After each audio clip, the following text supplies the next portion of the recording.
Hello and welcome to my channel. My name is Michelle and today we're going to continue on in our tier ranking videos, this time ranking INFPs in fiction. I'm going to use a slightly different tier ranking this time. We're going to use phenomenal, fantastic, great, decent, and not an INFP. I didn't really put any characters on here that I overtly dislike or, I think are terribly cliche. I just put a bunch of characters that you guys asked me to rank, and we're gonna rank them. Now, during this whole video, I would love for you to go ahead and share your video. I would love for you to share your opinions on how you would rank people, and I'm gonna put the link to this exact tier list maker, and you can go ahead and rank how you would like and share that with me so I can see how you and I align and what you think is a little different than how I think. This is a completely subjective thing, so there is no objective right or wrong, but someone's gonna tell me objectively I'm wrong. Let's go ahead and dive in.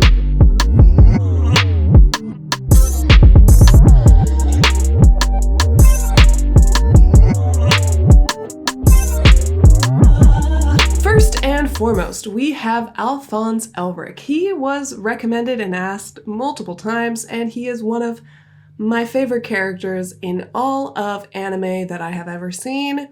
However, I don't know if I would classify him as phenomenal because I'm going to leave that for the absolute best of the best. But he is definitely a character that I love and have always loved. FMA was an anime that I watched when I was in middle school. I was obsessed with it. I wore the same red hoodie every single day that had the alchemy symbol on it. I wore it every day. I was obsessed. I pretended, we're not even going to get into that. I love FMA.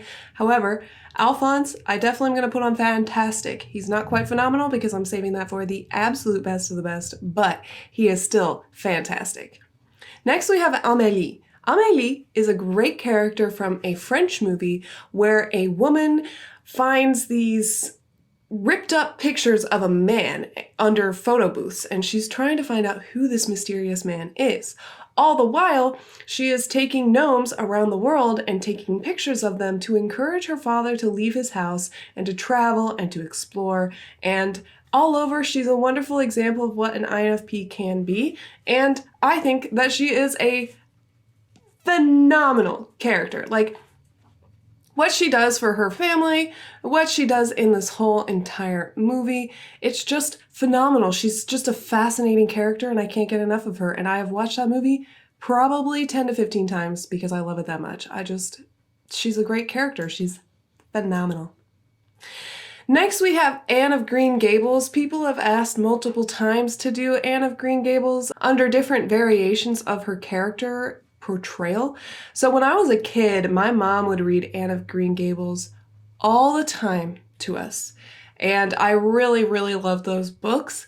And I watched some of the earlier movies. However, I've not seen Anne with an E, in which I hear that she's portrayed a little bit differently, a little bit more extroverted. But I mean, Anne of Green Gables is absolutely an INFP. She's kind of your classic, what you would imagine an INFP to be. I would say she's great. I don't think she's in the fantastic column, but I do really like Anne of Green Gables. Next we have Armin Arlert from Attack on Titan. Attack on Titan is one of my absolute favorite animes. I would even put it above Full Metal Alchemist.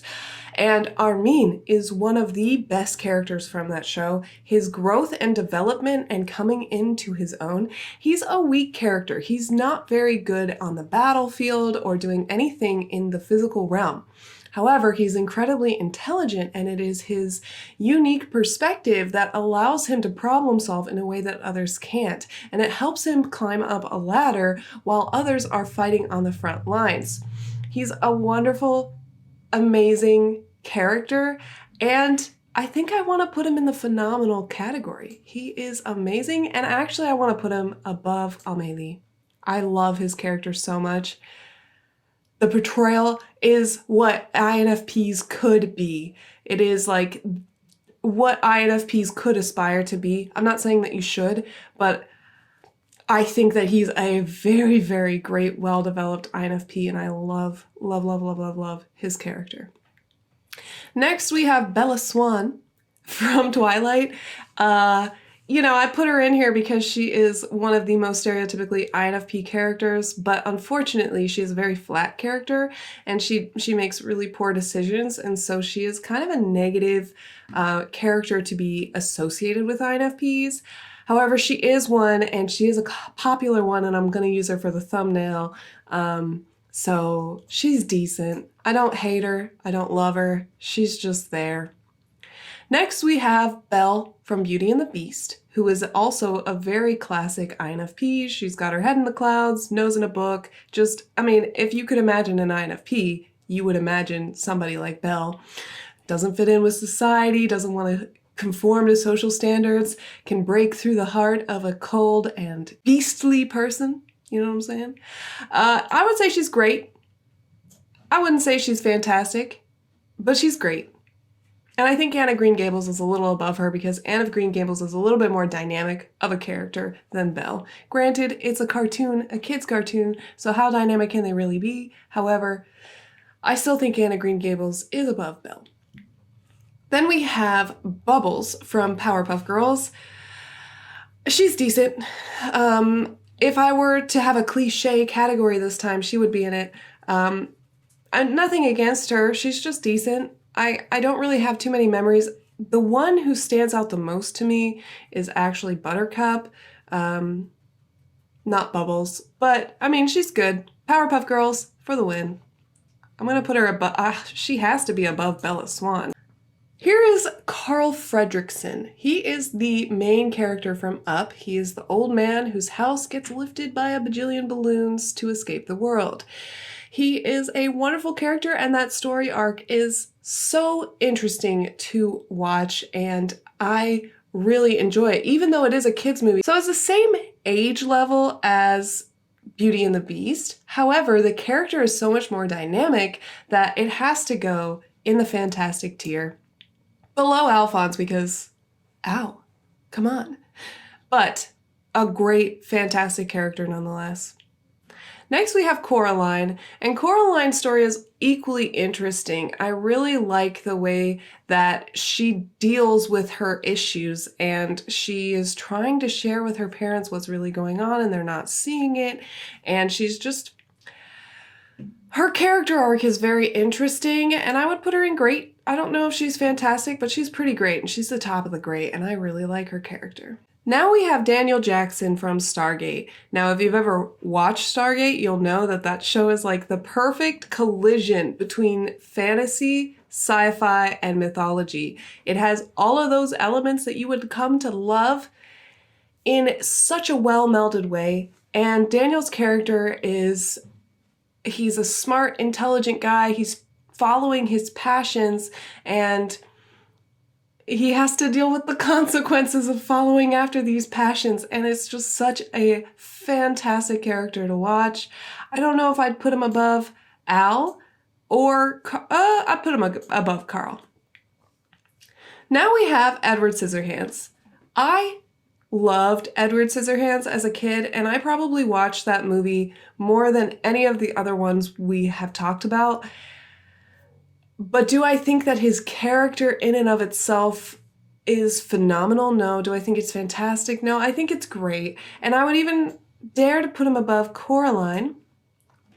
I really love that movie. I think I love the campiness of it in general. The character development is rather minimal, but it is interesting. His whole growth throughout the movie, right?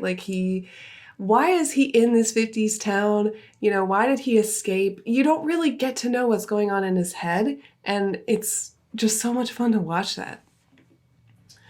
Then we have Frodo Baggins, the hobbit from the Shire who is charged with carrying the ring.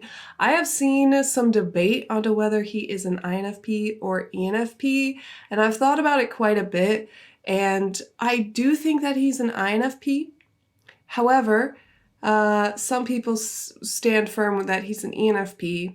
I think that he's a fantastic character. Is he phenomenal? Honestly, I'm going to put him in phenomenal, and here is why.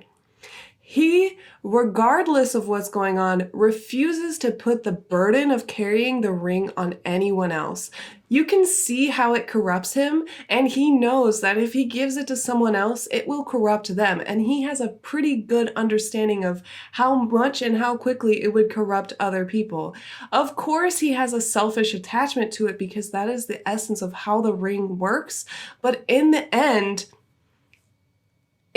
he did not let anyone else carry that burden. He took it upon himself when he saw that no one else would, and he sacrificed his entire life to do the right thing. And I would say he's a phenomenal character. Armin, I think, is still better than Frodo Baggins, but Frodo is in my heart forever and always as one of the best characters I have ever had the pleasure of viewing. I haven't read all of The Lord of the Rings. I've read The Hobbit and I've read most of the first one. Again, as I said in the INTJ video, I am not a huge fan of the way that Tolkien writes. To each his own, as I always say. However, great, great character. Next we have Iroh from Avatar: The Last Airbender. Iroh he's an interesting character to watch because he's always encouraging his nephew to be better and to be a better person, but is never pushy about it. He never expects his nephew to do exactly as he says. He knows that everyone has their own way of going about things, but he gently nudges and, even in a way is very annoying, but it's what he knows will get through to his nephew. And in the later seasons, you really get to learn more about him and where he comes from, and he's a phenomenal character. He is, most people who watch Avatar: The Last Airbender find Iroh to be their favorite of all of the characters. And I would highly agree. But I do think these other three are better. I like Amelie better, I like Frodo better, and I like Armin better. No offense to Iroh. Iroh is still phenomenal, but not as phenomenal as these other characters. Now we have Jane Eyre, who honestly I found kind of annoying as a character. I understood where she was coming from, and definitely her love interest was, anyway, that whole story. But I don't know if I really, really like her as a character. I have watched both. There's at least 2 versions of the movie, and I have read the book.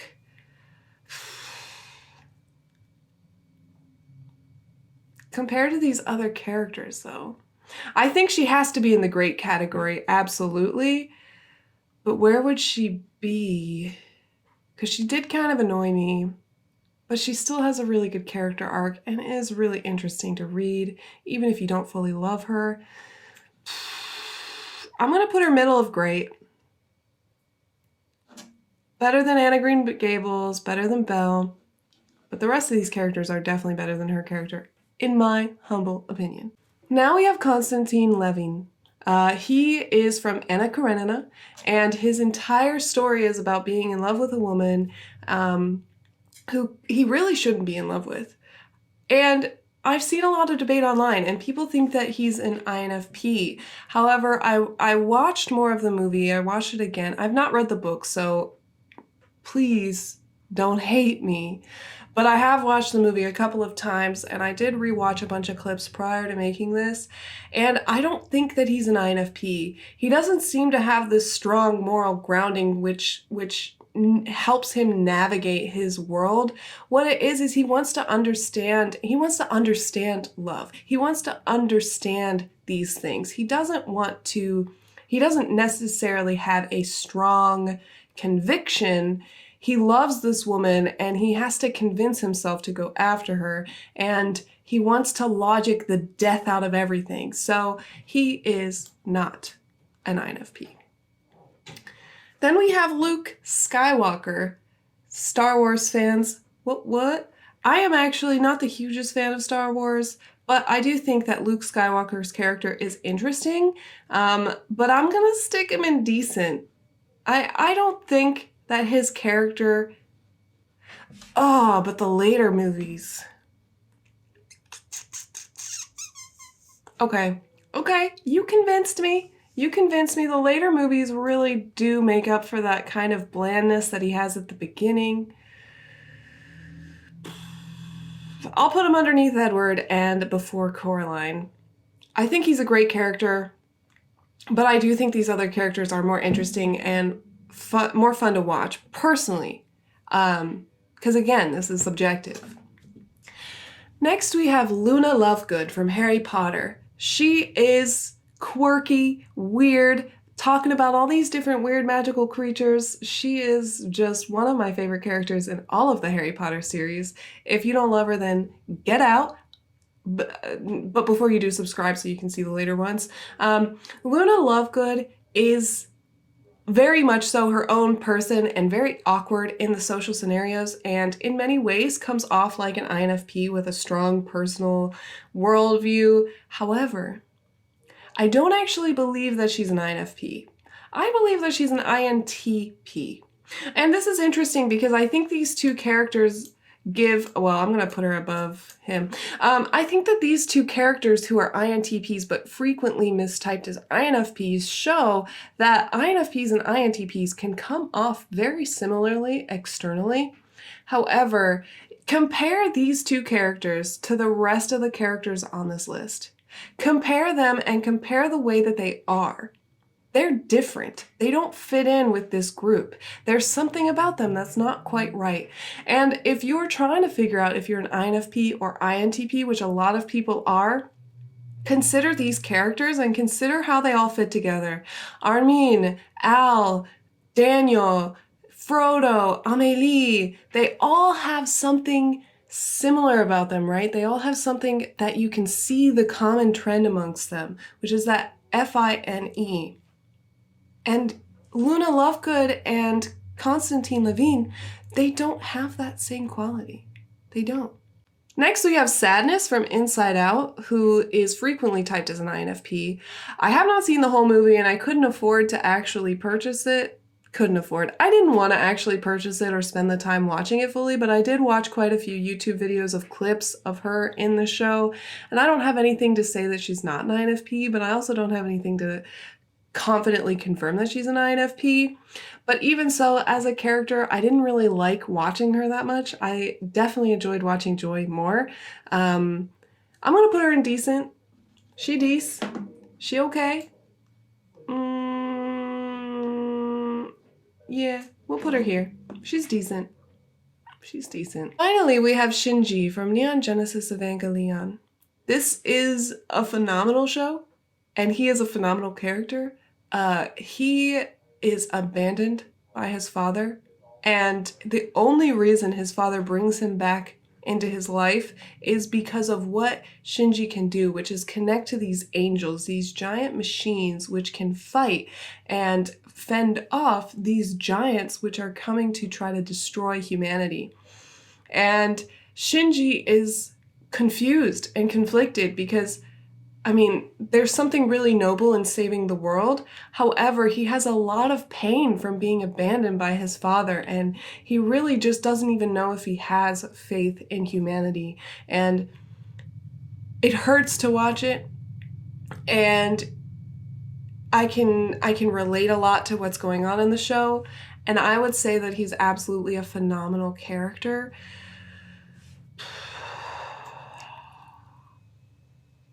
I don't know. I want to put him at the... Okay, let's put him in Fantastic. I think Fantastic is more fair for what his character is. Because there are some things that are hard to like about him, but he is fantastic. I so want to put him in Phenomenal, but comparing him to the other characters up there, I'm just not sure that I can. But with the characters on Fantastic, absolutely he fits in. My goodness, sometimes people tend to say that I have like a southern accent going on, but then sometimes I say things like phenomenal, and it's just like, okay, you live in the Midwest, like, do you have to throw it in our faces? Like, we get it. You live in the Midwest, like, get over it. There's like no reason to continue on with this accent. Like, you're not Canadian, you're not Midwestern, you are American. Get it together, Michelle. Anyway, I digress. So this is my tier ranking of INFPs in fiction. I really, really love this series, and I hope you do too. What do you think about these rankings? What do you think is right? What do you think is wrong? Do you feel like I missed out on characters? Do you feel like I mistyped characters? And What type do you want to see next? INFP was the most requested after the INTJ video. What type do you guys want to see next? Who should we rank? What kind of characters should we rank? And once we pick that, I will open up a community page and on my Instagram, a Instagram story where we can figure out what other characters we want to rank. So join us on that, and with that, I hope you have a beautiful, amazing, fantastic day. Go ahead and like and subscribe if you like this video and want to see more, and I'll see you guys next time. Bye-bye!